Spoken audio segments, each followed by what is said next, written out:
അസ്സലാമു അലൈക്കും. The dualism of the living world, ജീവലോകത്തിൻ്റെ ദ്വൈതഭാവം എന്ന ഒരു ആശയം മുന്നോട്ട് വെക്കുന്നുണ്ട് അലിയ ഇസത്ബെഗോവിച്ച്. ജീവൻ, പ്രകൃതി മുതലായവയെ സംബന്ധിച്ചുള്ള വളരെ വിശദമായൊരു പഠനമാണ് ആ ഭാഗത്ത് വരുന്നത്. അതിൽ അദ്ദേഹം രണ്ട് തലത്തിൽ കാര്യങ്ങൾ മുന്നോട്ട് കൊണ്ടുപോകുന്നുണ്ടെന്നാണ് തോന്നിയത്. അതിലൊന്ന് പ്രകൃതിയും ജീവനും തമ്മിലുള്ള വൈരുദ്ധ്യാത്മക ബന്ധവുമായി ബന്ധപ്പെട്ടാണ്. പുസ്തകത്തിൻ്റെ പ്രധാന പ്രമേയം തന്നെ അതാണല്ലോ. രണ്ടാമത്തത് പ്രകൃതിയും ജീവലോകവുമായി ബന്ധപ്പെട്ട വിസ്മയങ്ങൾ. അപ്പോൾ ഈ രണ്ട് വിഷയങ്ങളെ അദ്ദേഹം എങ്ങനെയാണ് സമീപിക്കുന്നത് എന്നറിയുന്നത് വളരെ കൗതുകകരമാണ്.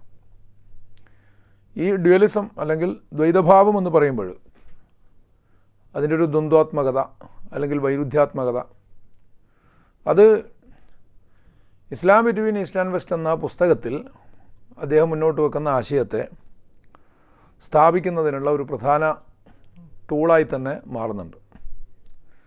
ജീവനെക്കുറിച്ച് അദ്ദേഹം വിശദീകരിക്കുന്നു. അദ്ദേഹം അതിൽ പറയുന്നത്, ജീവൻ എന്താണെന്ന് മനസ്സിലായാൽ ഒരുപക്ഷെ ജീവൻ ഉത്പാദിപ്പിക്കാൻ സാധിച്ചേക്കും. ജീവൻ എന്താണെന്ന് മനസ്സിലായാൽ ഒരുപക്ഷെ ജീവൻ ഉത്പാദിപ്പിക്കാൻ സാധിച്ചേക്കും. എന്നാൽ എന്താണ് ജീവൻ? ഇത് യഥാർത്ഥത്തിൽ ഒരു പ്രശ്നമാണ്, ഒരു പ്രഹേളികയാണ്.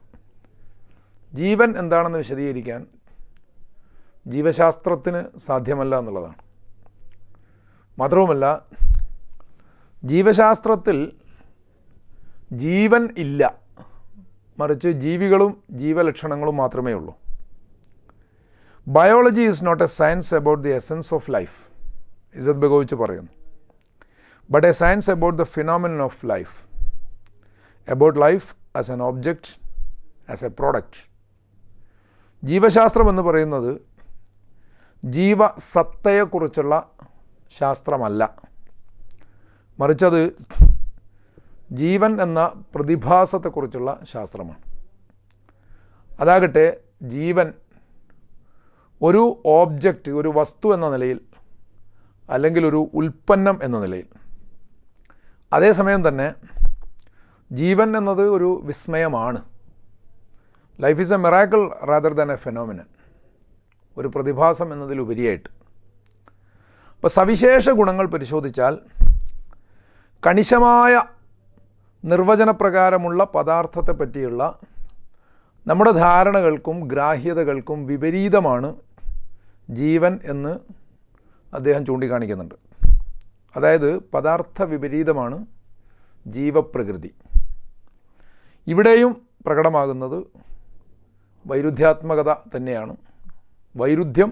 വൈരുദ്ധ്യങ്ങളുടെ ഒരു സമന്വയം, ഇതാണ് അദ്ദേഹം വിശദീകരിക്കുന്നത്. മാറ്ററും ലൈഫും തമ്മിലുള്ള ദ്വന്ദ്വഭാവം, അതിൽ നിന്നുണ്ടാകുന്ന ഒരു ദ്വന്ദ്വാത്മകത.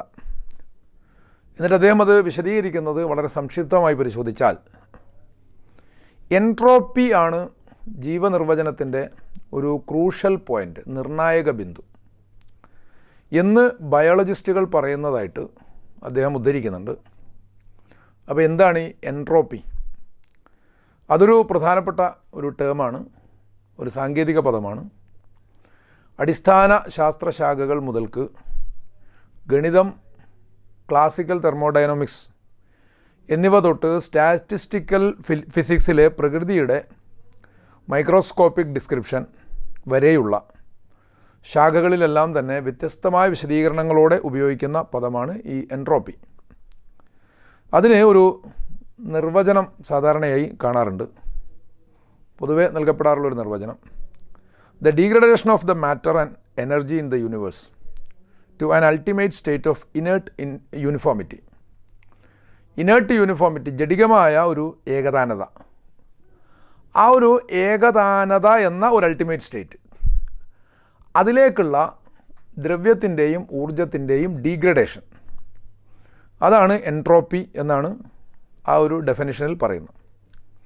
മറ്റൊരു നിലക്ക് പറഞ്ഞാൽ എൻട്രോപ്പി എന്നത് പ്രാരംഭ അനിശ്ചിതത്വമാണ്, അതേസമയം തന്നെ അത് ഇനേർട്ട് യൂണിഫോമിറ്റിയും കൂടിയാണ്, ജഡികമായ ഒരു ഏകതാനത.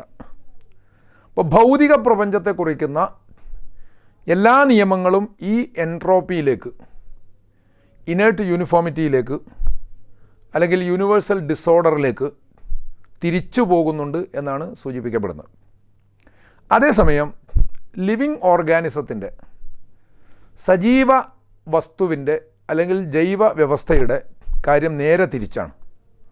അത് ആൻറ്റി എൻട്രോപ്പി എന്ന് പറയാവുന്ന അവസ്ഥയാണ് അതിൻ്റെ ബേസിക് ക്യാരക്ടറിസ്റ്റിക് എന്ന് ഇസത്ത് ബെഗോവിച്ച് ചൂണ്ടിക്കാണിക്കുന്നുണ്ട്. അത് ലാളിത്യത്തിൽ നിന്ന് സങ്കീർണത സൃഷ്ടിക്കുകയാണ്, അവ്യവസ്ഥിതത്വത്തിൽ നിന്ന് അഥവാ കയോസിൽ നിന്ന് ക്രമം, ഓർഡർ ഉണ്ടാക്കുകയാണ് ചെയ്യുന്നത്. ഇതാണ് ജീവവസ്തുവിൻ്റെ ഒരു സ്വഭാവം, പ്രകൃതം. അപ്പോൾ ഇങ്ങനെ വിപരീത ദിശയിൽ സഞ്ചരിച്ചു കൊണ്ടിരിക്കുന്നു എന്നുള്ളതാണ് അദ്ദേഹം അതിൽ സൂചിപ്പിക്കുന്നത്. അതുമാത്രവുമല്ല, അദ്ദേഹം അതോട് ചേർത്ത് പറയുന്ന എവറി മെറ്റീരിയൽ സിസ്റ്റം, ഇവിടെ പറഞ്ഞത് തന്നെ, every material system moves towards A higher degree of entropy and every living system follows the opposite direction. Material system എന്ന് പറയുന്നത് എൻട്രോപ്പിയിലേക്ക് സഞ്ചരിച്ചുകൊണ്ടിരിക്കുന്നു. അതേസമയം ലിവിങ് സിസ്റ്റം, ജീവവ്യവസ്ഥ എന്ന് പറയുന്നത് നേരെ അതിൻ്റെ ഓപ്പോസിറ്റ് ഡയറക്ഷനിലേക്കും സഞ്ചരിച്ചുകൊണ്ടിരിക്കുന്നു എന്നാണ്. ഇവിടെ റഷ്യൻ സൈബർനെറ്റിക്സ് വിദഗ്ധൻ കുസ്നെറ്റ്സോവിനെ ഇസത്ത് ബെഗോവിച്ച് ഉദ്ധരിക്കുന്നുണ്ട്. Life is a movement against the wind of mechanical laws. യാന്ത്രികമായ നിയമങ്ങളുടെ ഒഴുക്കിന് നേരെ വിപരീതമായിട്ടുള്ള ഒരു ചലനമാണ് ജീവൻ എന്നാണ് അദ്ദേഹം കുറിക്കുന്നത്. ഇപ്രകാരം ഗ്രന്ഥകാരൻ ഭൗതിക രാസബന്ധങ്ങളും പ്രാണനും തമ്മിലുള്ള സാരവും പ്രകടവുമായ ഭിന്നതയെക്കുറിച്ചുള്ള പല ശാസ്ത്രജ്ഞന്മാരുടെയും നിഗമനങ്ങളും വീക്ഷണങ്ങളുമൊക്കെ പുസ്തകത്തിൽ ഉദ്ധരിക്കുന്നുണ്ട്. അതിൽ Karl Jaspers, Andre Lwoff, Ivan Pavlov തുടങ്ങിയിട്ടുള്ള ശാസ്ത്ര ചിന്തകന്മാരെല്ലാവരും ഉൾപ്പെടുന്നു എന്നാണ് കാണേണ്ടത്. അപ്പോൾ ഏതായാലും ഇതോട് ചേർത്ത് തന്നെ ജീവോത്പത്തിയുമായി ബന്ധപ്പെട്ട ശാസ്ത്രമാത്രവാദത്തിലെയും ആകസ്മികതാ സിദ്ധാന്തത്തിലെയും ചില പ്രഹേളികകളെയും വിശദമായി പരാമർശിക്കുന്നുണ്ട്. സാധാരണഗതിയിൽ ശാസ്ത്രമാത്രവാദം ഈ പരിണാമത്തിൻ്റെ സങ്കീർണമായിട്ടുള്ള ദശകളെയൊക്കെയും ആകസ്മികം, ആക്സിഡൻ്റൽ അല്ലെങ്കിൽ റാൻഡം എന്നൊരു പദം കൊണ്ടാണല്ലോ സൂചിപ്പിക്കാറുള്ളത്. അല്ലെങ്കിൽ വിശദീകരണം സാധ്യമല്ലാത്തതെല്ലാം ആകസ്മികമാണ്.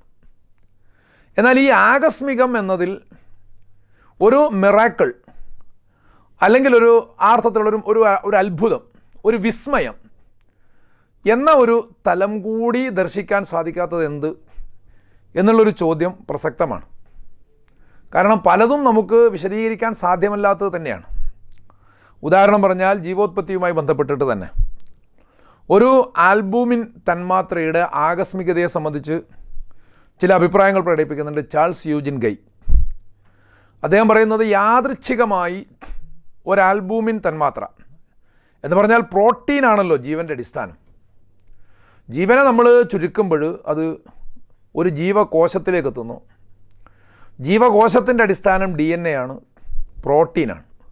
അപ്പോൾ പ്രോട്ടീനാണ് ഇതിൻ്റെ എല്ലാം അടിസ്ഥാനമെന്ന് വരുമ്പോൾ ഒരു ആൽബൂമിൻ തന്മാത്ര അത് രൂപപ്പെടണമെങ്കിൽ യാദൃച്ഛികമായി, ആകസ്മികമായി, ആക്സിഡൻ്റലായിട്ടോ അല്ലെങ്കിൽ റാൻഡമായിട്ടോ ഒരു ആൽബൂമിൻ തന്മാത്ര രൂപപ്പെടണമെങ്കിൽ നിലവിലുള്ള ശാസ്ത്ര സിദ്ധാന്തങ്ങളും അറിവുകളും സംഭാവ്യതാ സിദ്ധാന്തവും എല്ലാം പരിഗണിച്ച് പരിശോധിച്ചാൽ തന്നെയും സെക്കൻഡിൽ 5.1014 വൈബ്രേഷൻ ഉണ്ടെങ്കിൽ 10,243 കോടി വർഷങ്ങളെങ്കിലും എടുക്കുമെന്നാണ് അദ്ദേഹം പറയുന്നത്.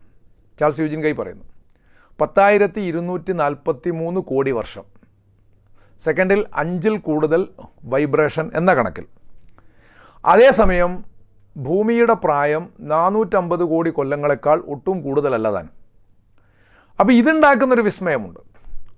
ഭൂമിയിലാണ്, ഭൂമിയുടെ സവിശേഷ സാഹചര്യത്തിലാണ് ജീവതന്മാത്ര പ്രോട്ടീൻ രൂപപ്പെടുന്നതെങ്കിൽ ഭൂമിയുടെ പ്രായം 450 കോടി കൊല്ലമാണ്. എന്നാൽ ആകസ്മികമായിട്ട് ഒരു പ്രോട്ടീൻ തന്മാത്ര രൂപപ്പെടണമെങ്കിൽ അതിനെടുക്കുന്ന സമയം 10,243 കോടി കൊല്ലമാണ്. അപ്പോൾ ഇത് ഒരർത്ഥത്തിൽ ഒരു വിസ്മയമായിട്ട് തന്നെ നമുക്ക് ആകസ്മികതയുടേതായിട്ടുള്ള ഒരു നിലപാട് വെച്ചിട്ടും ഒരു മാനം വെച്ചിട്ടും ഇത് വിശദീകരിക്കാൻ സാധിക്കുന്നില്ല. അതൊരു പ്രഹേളിക തന്നെയാണ്.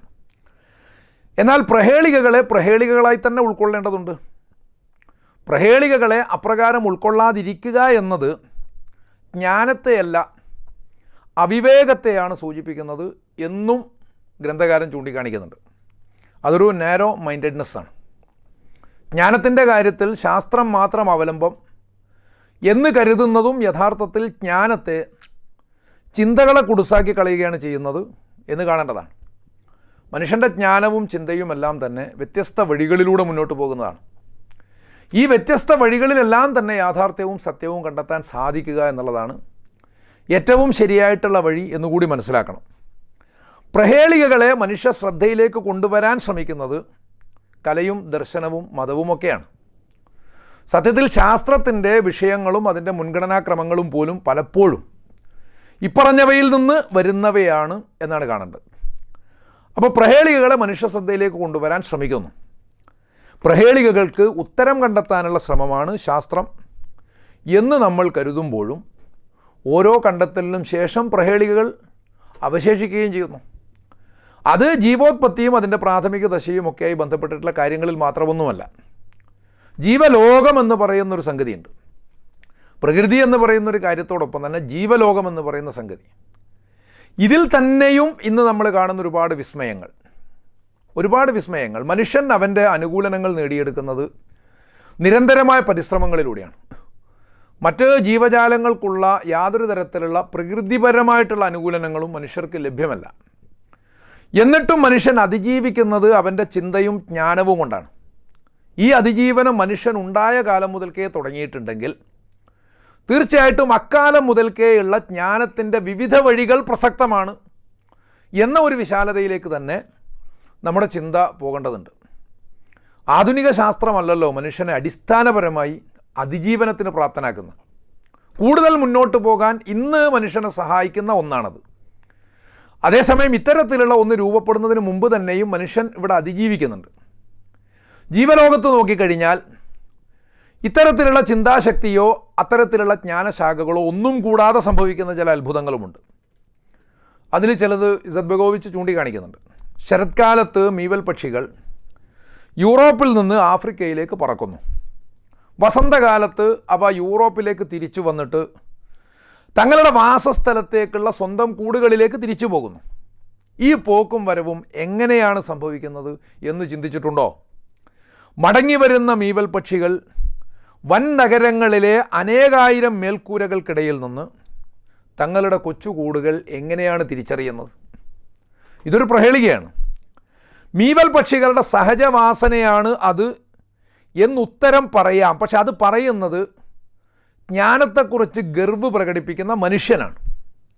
മാത്രവുമല്ല അത് നാച്ചുറൽ സെലക്ഷനാണ്, പ്രകൃതിയുടെ തിരഞ്ഞെടുപ്പാണ് എന്നും വാദിക്കാം. എന്നാൽ ഇത്തരത്തിലുള്ള അറിവ് കൊണ്ടല്ലല്ലോ മീവൽ പക്ഷി സഞ്ചരിക്കുന്നത്. സഹജപ്രകൃതി എന്ന് പറഞ്ഞാൽ പോലും അതിൻ്റെ ഒരു ഉറവിടം എന്താണ്? ഇനി വേണമെങ്കിൽ ഊഷ്മളദേശങ്ങളിലേക്ക് നീങ്ങിയാൽ മാത്രമേ മീവൽ പക്ഷികൾക്ക് ദേശങ്ങളിലേക്ക് നീങ്ങിയാൽ മാത്രമേ ശൈത്യകാലത്ത് ജീവൻ നിലനിർത്താൻ പറ്റൂ എന്ന ധാരണയുള്ള പക്ഷികൾ മാത്രം അതിജീവിക്കുന്നു, അത് ധരിക്കാത്ത പക്ഷികൾ ചത്തുതുലയുന്നു എന്ന ഒരു നാച്ചുറൽ സെലക്ഷൻ സിദ്ധാന്തവും വേണമെങ്കിൽ അവിടെ മുന്നോട്ട് വെക്കാം. എന്നാൽ ഇതൊന്നും തന്നെ ഈ ഒരു പ്രഹേളികക്ക് ശരിയായിട്ടുള്ള ഉത്തരമാകുന്നില്ല എന്നുള്ളതാണ് വസ്തുത. പക്ഷികളുടെ ദേശാടനം ആയിരക്കണക്കിന് തലമുറയുടെ സഞ്ചയ വിജ്ഞാനമാണ് എന്ന ഉത്തരത്തോടു കൂടി തീരുന്ന ഒരു പ്രശ്നമല്ല അത്.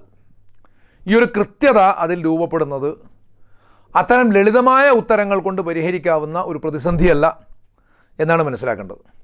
അപ്പോൾ ഇത്തരം ലളിതമായ ഉത്തരങ്ങൾ കൊണ്ട് ഇത്തരം പ്രശ്നങ്ങളെല്ലാം തീരും എന്ന് കരുതുന്നതിലെ അവിവേകം, അതും യഥാർത്ഥത്തിൽ അന്വേഷണത്തിൻ്റെ അഭാവത്തെയാണ് സൂചിപ്പിക്കുന്നത് എന്ന് കാണണം.